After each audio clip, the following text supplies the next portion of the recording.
Hey guys, welcome to Home Sweet Homeschool. If you're new here, my name is Ashley and I'm a homeschooling mom to one. Now, we just finished our second year of homeschooling. I was a public school teacher, my son attended public school for a while, but we just finished our second year of homeschooling, the end of my son's elementary school years. He's going to be a middle schooler next year, which is crazy to me. But this video came at the perfect time. I'm doing a collab hosted by Christy and Joy, and I'll link their channels below, about a homeschool fail. So that could really be anything. That could be curriculum. It could be a schedule. It could be many things. But I want to share with you what our homeschool fail was. And if you notice from the thumbnail, my homeschool fail was kind of a combination of two things.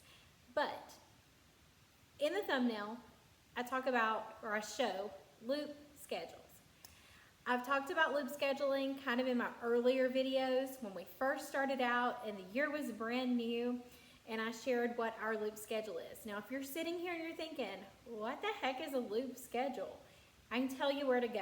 Pam Barnhill, who's the queen of all things homeschool, she can tell you all about loop scheduling. It's actually a really great thing. So don't listen to me and be like, oh, I can't do that. No. It's a good thing, and I know that it's successful in many homeschool homes throughout the United States, I'm sure, maybe even throughout the world. But I want to tell you why it just didn't work for us, because you may be in the same boat as me.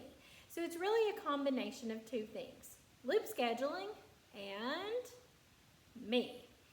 So I got to give you a little backstory on me, because this tells you why it doesn't work in our homeschool.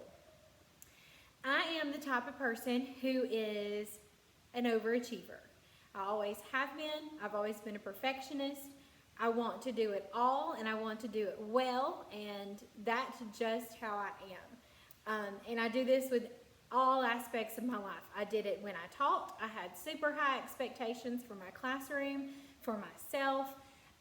If there was something new, I wanted to try it, and I'm the same way when we go on vacation. I mean, if we're going to Disney World, we're going to do it. Like, we're going to go from dark to dark. Like, we're going to shut down that park. We're going to open it and shut it down, and we're going to ride it all and eat it all.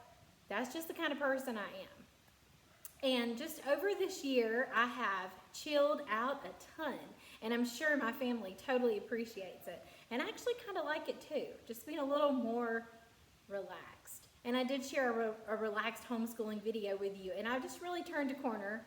I still like to get things done. I still like to do things well, but I've really relaxed. So let me tell you why being an overachiever and having the type of personality that I have didn't work with a loop schedule. So I started this year with our regular curriculum. I had our language arts, our math, our science, and our history, like social studies, all planned. And then I discovered loop scheduling, and I thought, you know, that overachiever wanting to do it all person in me came out, and I'm like, oh, that is the answer to my homeschooling prayers. Now I can fit in all those extra things. Because in a homeschool loop, you put in all these little extra things you want to do. You can loop history and science. You can loop whatever you want to. And if you watch Pam Barnhill's video, she'll tell you all about that. So you'll even see in my video of my loop, I think I was going to do an artist study and a foreign language and a country study. And I had all these things listed.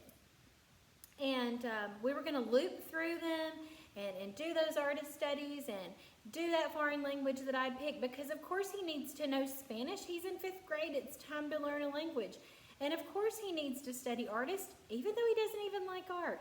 We're going to study artist, and maybe one day we can do a music study. And oh my goodness, guys, I'm one of these people. I'm telling you, I just want to do it all. I see people doing such great things on Instagram and on Facebook and on YouTube, and I'm like, oh, I want to do that.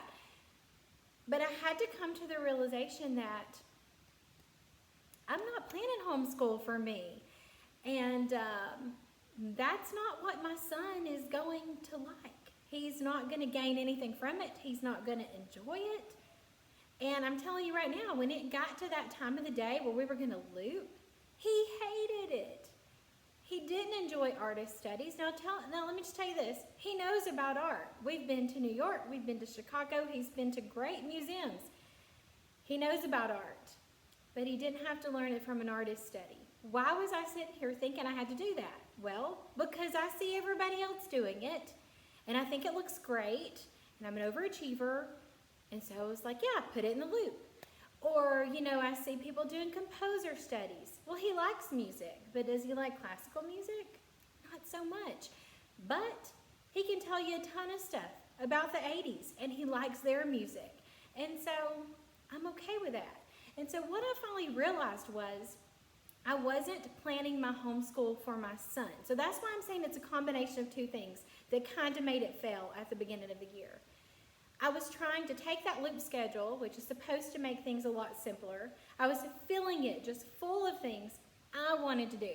Not that were going to benefit my son or that had any interest to him. It was about me. And sometimes I think we as parents get carried away and we really like something and it just doesn't work for our kids. And that's a hard pill to swallow, or it is for me.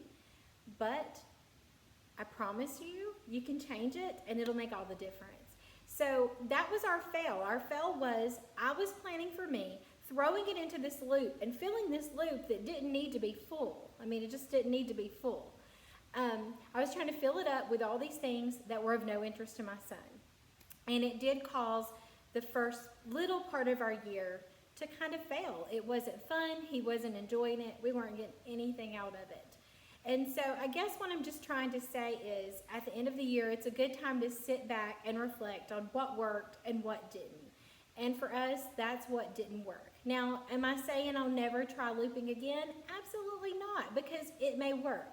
Now that I have chilled out a little bit, and now that I've watched a ton of videos on unschooling and read a ton of books on interest-led learning and how kids learn better, I'm much more aware of doing things that interest my son and helping my son find his passion. So I'm not going to fill that loop with the things that I would like as a student if I were to do it again.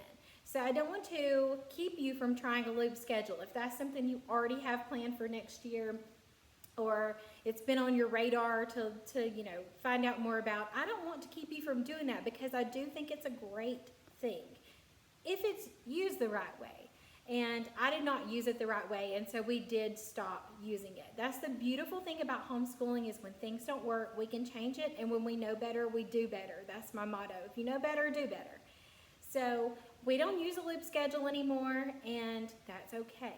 If you use it in your home and it's successful, that's great, and I'm super happy for you. Let me know in the comments below, what do you loop? Or if you plan on using a loop schedule next year. Remember to check out Joy and Christy's channel and all the other mamas who are participating in this Homeschool Fail Collab, because you may be in the same boat as one of these other mamas, and you can see how they've worked it out or how they've changed it up and how they handled their homeschool fail.